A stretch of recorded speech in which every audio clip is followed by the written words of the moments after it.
Svi znamo da je traženje posla od kuće, znači, ne znam, iz Hrvatske, Srbije, Bosne, vjerovatno jako teško, znači ne možete ići na razgovor, na posao i uglavnom ste ograničeni, znači u biti dobar posao naći odande je jako teško.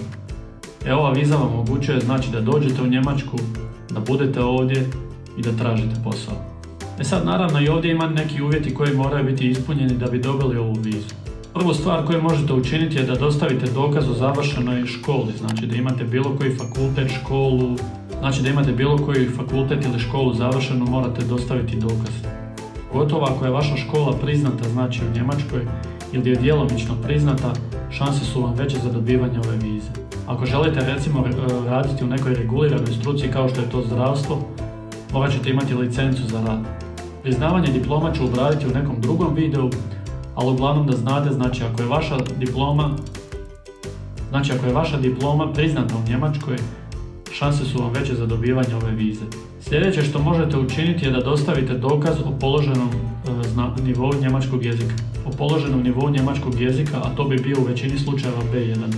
Znači za neke poslove će možda trebati C ili C1, to su uglavnom, ne znam, ako ste nastavnik ili profesor, ako želite biti profesor ovdje u školama, tu ćete već trebati C ili C1, a za većinu poslova je potreban nivo B1.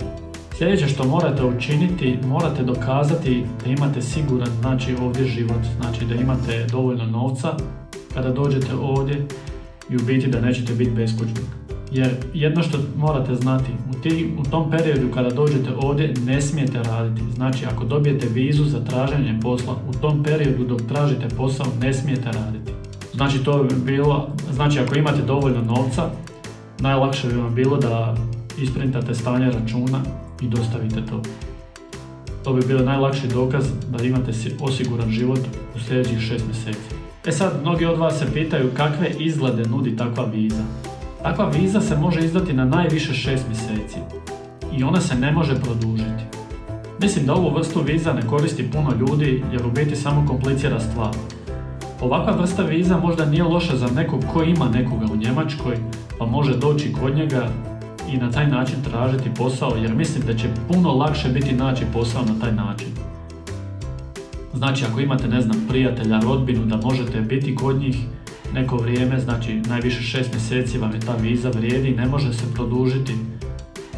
Jer kad jednom nađete posao, vi opet morate aplicirati za plavu kartu ili za vizu za kvalificirane radnike. Sve ovisi koja vam viza treba na kraju krajeva. Ali kao što rekoh, puno će vam lakše biti naći posao kada ste ovdje nego iz Srbije, iz Hrvatske, iz Bosne. Biće jako teško naći posao. Možete vi naći posao, ne kažem da ne možete, ali to će biti jako upitno. Kakav će to biti posao, da li će vas neko izrabiti. Morate znati kad dođete ovdje, ako dođete kod nekoga koji vam obećava smještaj, brda i doline, to na kraju vrlo vjerovatno neće dobro završiti. Jer takve ljudi će vas pokušati izrabljivati, znaće da ste ovisni o njima, da ste u njihovom smještaju i to na kraju ne završi dobro. Eto ljudi, nećemo duljiti. Htio sam da ovi video budu vrlo kratki, ali jasni. U idućem videu govorimo o vizi za završetak stručnog osposobljavanja. Pozdravljam vas Ausländer i vidimo se u idućem klipu.